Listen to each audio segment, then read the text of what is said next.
पूरा हवाई अड्डा पर माननीय देश के यशस्वी प्रधानमंत्री श्री नरेंद्र मोदी जी का कार्यक्रम हुआ। इस कार्यक्रम में यूपी से लेकर बिहार के नेता लोग सम्मिलित हुए। तो आइए हम एक यूपी से चलकर आए हुए हैं सर से हम बात करेंगे। सर सबसे पहले अपना परिचय दे दीजिए। मैं जितेंद्र यादव, पूर्व एमएलसी, वर्तमान में प्रदेश कार्यकारिणी सदस्य उत्तर प्रदेश भाजपा, और चुनाव के लिए यहाँ आया हूँ काराकट लोकसभा के लिए। क्या सर, अब घूमने के बाद आपको कैसा माहौल लग रहा है? अच्छा लग रहा है। हम लोग पार्टी जीतेगी जो हमारे ग्राउंड लेवल पर पता लगा है? हाँ नहीं, मैं गाँवों में घूमा हूँ और हमारी पार्टी के जो अपने कैंडिडेट साहब हैं, कुशवाहा जी, उपेंद्र कुशवाहा जी, अच्छा माहौल है, जीतेंगे वो। पवन सिंह के आने से कोई प्रभाव नहीं पड़ेगा? पवन सिंह जी देखिए कलाकार हैं और युवा जुड़ रहा है। मैं समझता हूँ कि खाली फिल्मी गानों तक सुनने के लिए, जब वोटिंग का समय आएगा तो वो प्रभाव नहीं रह पाएगा। चलिए हम सर से आगे सर से जानेंगे। आप ये सर अपना परिचय दे दीजिए। लाइन चेक कर लीजिए। पुरुषोत्तम कुमार सिंह, पूर्व जिला अध्यक्ष भारतीय जनता पार्टी औरंगाबाद। क्या आपको क्या लग रहा है, उपेंद्र कुशवाहा कितना मतों से विजयी हो रहे हैं?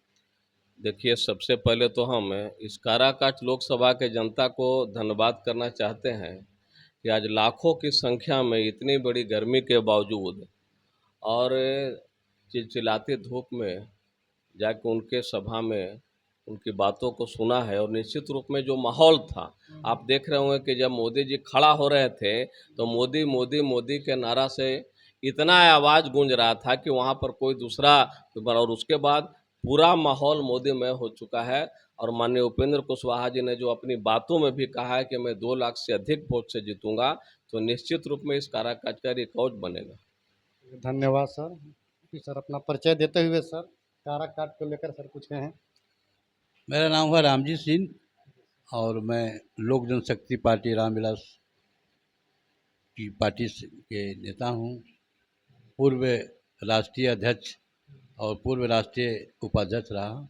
और जब से चुनाव प्रक्रिया चालू हुई है, हम लोग लगातार 2 महीना से ही हम लोग काम कर रहे हैं, घूम रहे हैं। आज हम लोग 1 सप्ताह से हाजीपुर चुनाव समाप्त होने के बाद हम काराकाट में हैं। क्योंकि मैं इसी क्षेत्र का निवासी भी हूँ, गोह विधानसभा में मेरा गांव भी है और हमारा एक क्षेत्र है, कार्य क्षेत्र है। तो हम अपने पार्टी के साथियों के साथ मिलकर तमाम क्षेत्रों में जा रहे हैं। और आज का जो माननीय प्रधानमंत्री का जो आगमन हुआ, इसमें वोट का लाखों वोट का इजाफा हो गया। चुनाव तो हम जीत ही रहे थे, पर माननीय प्रधानमंत्री के आगमन से कार्यकर्ताओं में एक बड़ा उत्साह देखा मैंने। और भीषण गर्मी में लाखों की संख्या में लोग चोला हवाई अड्डा के मैदान में डटे रहे और उनके बात से बहुत प्रभावित हुए हैं लोग।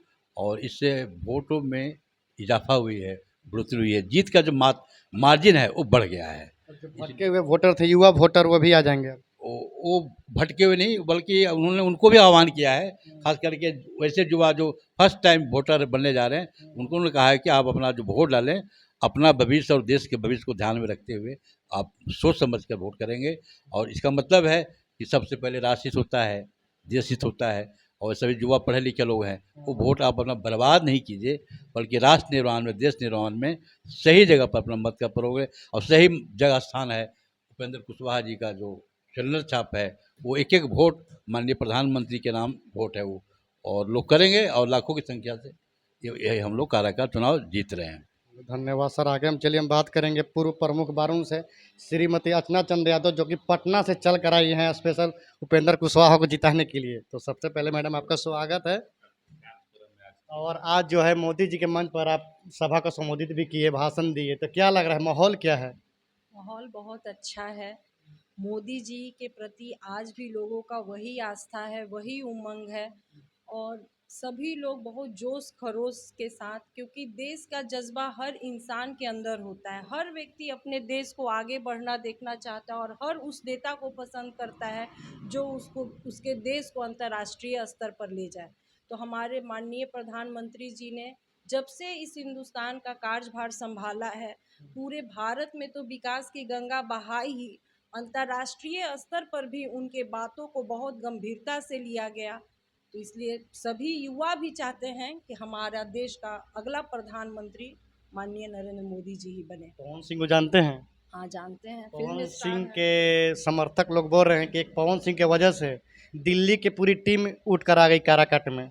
नहीं, ये बात कहीं ना कहीं गलत है। भाजपा जो है घबराई हुई है। नहीं, भाजपा घबराई हुई नहीं है। ये हिंदुस्तान का सौभाग्य है कि इस हिंदुस्तान को ऐसा प्रधानमंत्री मिला जो लोगों को बताने में पूरी तरह से कामयाब है कि जनता यहाँ की मालिक है। अगर वो प्रधानमंत्री बने हैं तो जनता का देन है, और ये हम पूरे हिंदुस्तान के लिए खुशी की बात है कि हमारा प्रधानमंत्री प्रत्येक जनता के दरवाजे, रोड शो के माध्यम से प्रत्येक जनता के बीच जाकर लोगों को समझा रहे हैं कि आपका प्रधानमंत्री है, आपकी ताकत है और आपके पास नतमस्तक है। और जो पवन सिंह जी की जो बात आप कह रहे हैं, स्टार हैं, अच्छा गाते हैं, भाजपा में ही पहले थे क्योंकि उनके साथ मैंने भाजपा के भी मंच पे प्रोग्राम कर चुकी हूँ। वो गुमराह कर सकते हैं, लेकिन पूरी युवा पीढ़ी गुमराह हो सकती है, लेकिन जब वोट की बात आएगी, देश की बात आएगी, समाज की बात आएगी, तो उनका वोट उपेंद्र कुशवाहा जी जो सिलेंडर छाप से हैं उन्हीं की ओर जाएगा। भीड़ कोई काम नहीं आएगा। भीड़ वोट में तब्दील बड़े नहीं बड़े हो। भाजपा के नेतागण उनके कार्यक्रम ले रहे हैं। भाजपा के नेतागण कौन सा कार्यक्रम ले रहे हैं? संजय सिंह जिला पार्षद हैं, भाजपा के बहुत बड़े नेता हैं। बारून के भी कुछ दो चार नेता का बात की जाए, इंटरव्यू हमारे चैनल पर आप देखे ही होंगे। तो हर तरफ जो भी भाजपा के नेता हैं सभी लोग पवन सिंह का कार्यक्रम ले रहे हैं। कहीं ना कहीं उनकी महत्वाकांक्षा पवन सिंह की ओर ले गई है। उन्हें लग रहा है कि शायद उनको पार्टी वो सम्मान न दे, इसलिए वो पवन सिंह के पास गए हैं, लेकिन वो भी भटके हुए हैं। लास्ट में वो जो भीड़ उनके साथ है उनको आकर्षित कर रहा है, लेकिन लास्ट में वो भी उपेंद्र कुशवाहा जी को जिताने में अपना पूरा सहयोग कर देंगे। महागठबंधन से जो प्रत्याशी हैं राजा राम, इनको लोग ये भी बोल रहे कि ये लोकल हैं, जमीनी नेता हैं, हम लोग के लिए ये जो है लाठियाँ भी खाए हैं। लेकिन उपेंद्र कुशवाहा चुनाव जीतने के बाद डायरेक्ट दिल्ली जाते हैं और फिर दोबारा लौट कर इधर नहीं आते हैं। इसका कितना असर रहेगा क्षेत्र में? महागठबंधन के प्रत्याशी की बात जो आप कर रहे हैं, हम लोग भाजपा के सारे नेतागण उनका सम्मान करते हैं, लेकिन जहां तक बाहरी की बात उपेंद्र कुशवाहा जी की कही जा रही है, जब 2014 में पूरे हिंदुस्तान में मोदी जी का लहर था, उस समय उपेंद्र कुशवाहा यहाँ के प्रत्याशी बने, और उन्होंने, ऐसा नहीं है, चुनाव में पक्ष विपक्ष अपनी सब बात रखते हैं। अगर उपेंद्र कुशवाहा जी के कार्यकलाप को देखेगा पब्लिक पूरी तरह से, जब अवगत होगा, और अवगत है भी, उनके कार्य को भी देखेगा। हर आदमी अपने वोट के लिए सामने वाले को गलत ठहराता है, बस वही बात है और ऐसा कुछ भी नहीं। और जहाँ तक आप लोकल की बात कर रहे हैं, तो जो अब महागठबंधन के प्रत्याशी हैं वो 4 बार के विधायक ओबरा के रहे हैं, लेकिन 2 बार विधायक रहे हैं और ओबरा से, लेकिन जो ये पीढ़ी है वो उनको उतनी अच्छी तरह से नहीं जानती जितनी कि हमारे प्रत्याशी उपेंद्र कुशवाहा जी को जानती। जीत कंफर्म है। जीत कन्फर्म है। मार्जिन क्या रहेगा? मार्जिन तो बताना, ये तो ईवीएम का काम है, हमारा काम है जनता का रुझान जैसे लेना। पिछले बार 70,000 वोटों से यहाँ से पिछले बार एनडीए वो कैंडिडेट जीते थे। 1.5 लाख मतों से जीते थे। 1.5 लाख। 1,05,000 मतों से तो इस जीते बार थे। क्या लग रहा है, 1,05,000 क्रॉस हो पाएगा या अंडर में? अब इस बारे में तो हम कुछ नहीं 4 जून को कहेंगे। बताइएगा। हाँ, ईवीएम 4 जून को इसका निर्णय ले लेगा। मैं रंजन सिंह, पूर्व प्रमुख बारून, औरंगाबाद।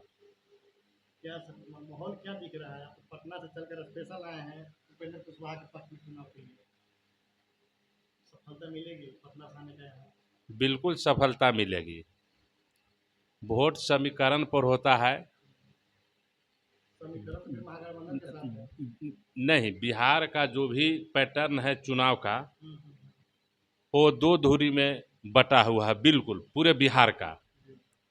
और बहुत चुनाव हम लोग देखे हैं कि नॉमिनेशन में कोई कैंडिडेट आए उसके साथ बहुत भीड़ जाता है, लेकिन जैसे जैसे उसका कार्यकर्ता, जो ज़मीनी हकीकत हम लोग राजनीति में घूम कर फील किए हैं, जैसे ही चुनाव प्रचार में चल जाता है गांव में, कार्यकर्ता धीरे धीरे हताश हो जाता है।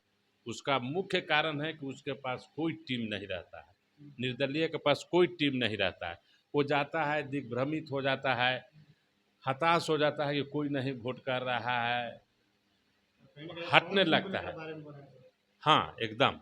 आप देखिएगा कि 29 तारीख को, 30 तारीख को जब चुनाव समाप्त होता है, हो हल्ला समाप्त होता है, उसके बाद बहुत गंभीरता से लोग सोचता है कि वोट बहुत गंभीर चीज़ है। एक एक वोट निर्णय लेता है कि क्या करना है।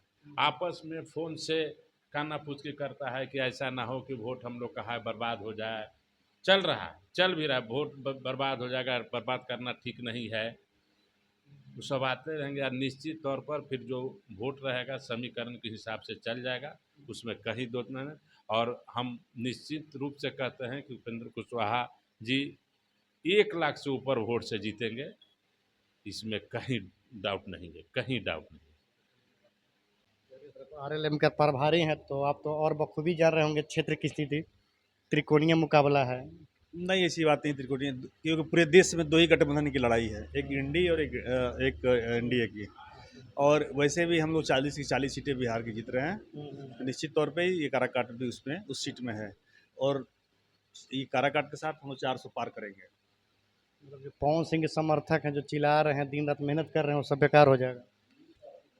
देखिए, पवन सिंह एक अच्छे कलाकार हैं, अच्छे गाना गाते हैं, लेकिन फिर भी चुनाव लड़ने से पहले देखते हैं कि नेताओं लोग का बहुत लंबा अपना संघर्ष होता है, और संघर्ष के बलबूते ही वोट का केंद्रीकरण होता है और कोई एक प्रत्याशी जीतता है।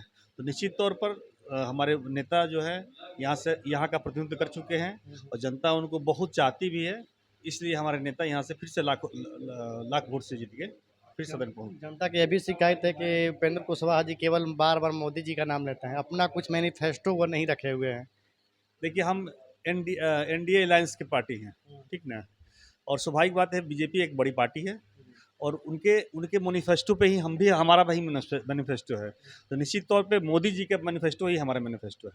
पवन सिंह का कहना है कि मोदी जी तो गली नली और अगल बगल कौन सुख में है दुख में है ये देखने नहीं आते हैं, ये तो सांसद का ही काम है। देखिए, सांसद का क्या होता है काम कि गली नली तो 7 निश्चय, जो डबल इंजन की सरकार है, 7 निश्चय के द्वारा हम लोग पंचायत प्रतिनिधि हैं, पंचायत प्रतिनिधि के द्वारा ये काम हो रहा है। एक तो एडिशनल एक सपोर्टेड फंड आता है, मान लीजिए ये एमपी फंड सांसद निधि, तो उसका ये नहीं है कि उसका गली नली ही निर्माण हो। गली नली के लिए पॉलिसी बिहार सरकार के द्वारा भी होती है और केंद्र से भी राशि जो आती है तो उसके द्वारा राशि खर्च होती है।